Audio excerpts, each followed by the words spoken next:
Yeah, right, me pickles. We're going to be doing the thermostat because she's just overheated on the way to work as I pulled into the car park. Oh well.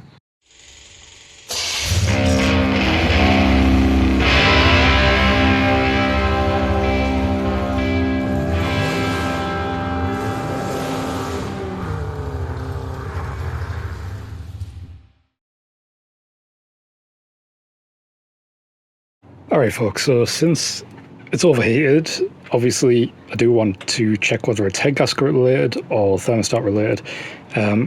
So the first thing, the obvious thing to check is the oil, to see whether we've got any mayonnaise on the cap, which we do not. That looks nice and healthy. Everything seems fine. Smells a tiny tickle of gas, but it will after it's overheated, because that allows the fuel to sort of evaporate in the chambers and get past the piston rings, get any oil, so it will smell a bit of gas. I'm probably going to do an oil change once I've figured out the cause of the issue, even though it's just had a service. Of course it has. Right, the next thing is you could do a compression test, which means taking all this crap off to get the spark plugs, which we're going to change on anyway, so we might do a compression test. But we have this nice head gasket test kit, which I've never used before. Apparently it's just a liquid that reads whether there's CO2 in the coolant. So essentially what we do is we just dabble some of that blue goop down there, and then fill it to that level in the little U-bend, and then plonk it in that rubber bung, and I think it goes in the coolant reservoir rather than the main radiator, but I'll double check that. So I'm going to whack it in there, then we start the motor up, get it hot, give it some revs, and if that turns yellow, we've got a problem. If it stays blue, it's probably the thermostat. Fan's on, still blue. Gonna give it a tickle longer. No, it's hot. I'm not gonna give it any longer. Well, that tells me it's not head gasket, so that's good. Right, next thing. It's not rocket science to figure out where your thermostat lives. You just look for your radiator hose, trace it back to the engine, and feel for where it gans in. There's a nice lump back there where it gans in. I assume that's where the thermostat sits. We're going to flush the coolant system anyway, just while we're in. So we're going to do top and bottom hose, we're going to do engine block, and we're going to do radiator. I'm going to try and take this off to empty it anyway, which means this has to come off the fuse box. So removing these two bolts here, which will remove the frame. I don't really need to take it off really if I'm taking these out. And then this should let me access the reservoir. At least let me move that out of the way. Basically this is hooked, see that notch there, that hooks onto the radiator bracket. So you just pull it up and that hooks it off. So yeah, the hose that connects the overflow reservoir to the radiator is just kind of clipped in. So you just push that forward out of the clip, push the hose forward. We'll be able to tip this up, but I'm going to have both hands so I don't break anything. Well, that's just come out of the coolant reservoir. So that probably wasn't helping matters. So that was down the bottom, blocking everything up. Nice. Lovely. Get yourself a couple of containers. Empty bottles are really good. Remember folks, knives are tools. Yeah. Just like that. Probably still not big enough, but whatever. So I'm going to knock the bottom radiator hose off, just empty everything nice and quick and get it everywhere, which is locatable. And yeah.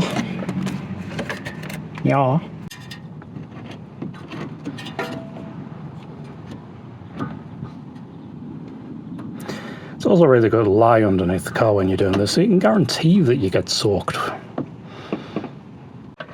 If the hose is a bit tight, you can use the screwdriver as leverage, but don't put the end of the screwdriver in because you're going to risk splitting your radiator hose. Just do it so that you're using the actual bar leverage like that, and then try not to tear your hands open doing it one-handed.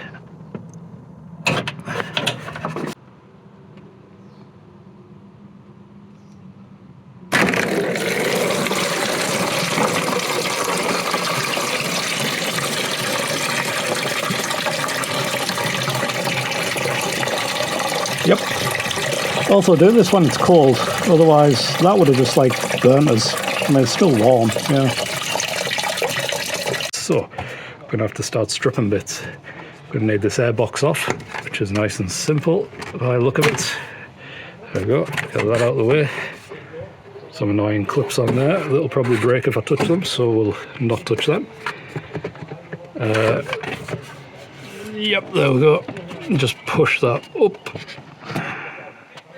and out like that, and just pull on the airbox, and there we go, and the filter has stayed in place. We'll get rid of that. There we go, just being serviced, and there we go. Right, I'm going to whack the top radiator hose off and focus. Thermostat, 3 bolts in the housing, 10mm. I'm going to take the thermostat out, then put the housing back on, and then use that radiator hose to blast the block out back through that bottom hose that we've just disconnected. And I'm going to do the same on the radiator. Let's get to it. There we go. Yeah, nice and out of the way.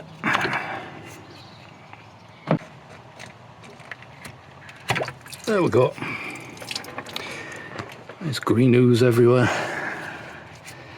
I'll maybe clean that up later. Has to rhyme with probably never. It's a 10mm socket, one that apparently everyone loses, and I have an abundance of. This is where we find out whether this is actually the thermostat or not. You'd have thought Martin would look it up, but that is far too sensible for Martin. It is! There we go, that's the thermostat, folks, and this is the rather stupid thermostat housing that is plastic. Why? Why make that out of plastic? I might cast a metal one. That could be a project for another day. Let us know in the comments if you want to see that. Like that. And this is where it just pisses coolant everywhere. So get your hose on top of the pipe. Make sure you know which thing it's coming out of, and then blast it through it when you should. Get stuff coming out your bottom hose like that.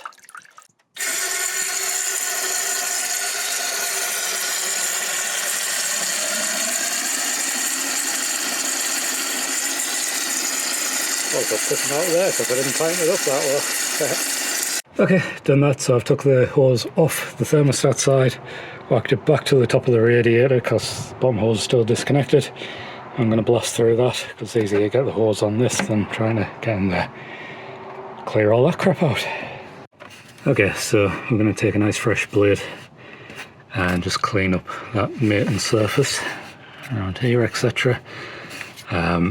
I tend to give like back strokes rather than coming in and raging at it because you're more likely to score the metal doing that. So just, you know, keep it flat as you can and just get the excess off. If there is any really grungy bits, then go at it, but yeah, try not to make any marks because it'll leak.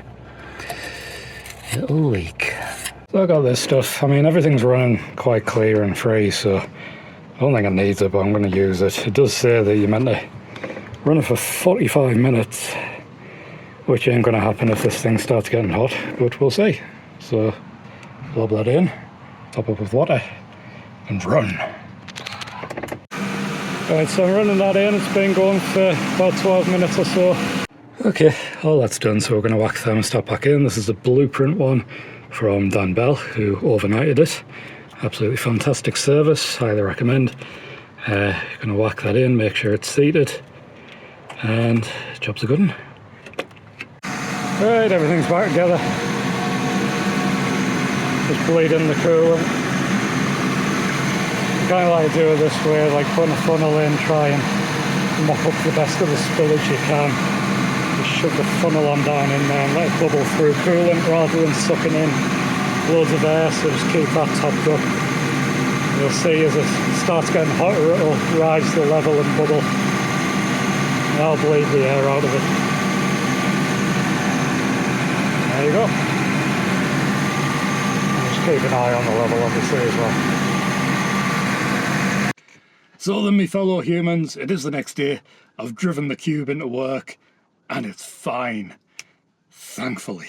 So I spent 30 minutes bleeding the coolant, just at idle. I cycled the heater valve from sort of like internal circulation, like cabin circulation, to engine, to sort of bleed off any air that might be circulating through there, which it did.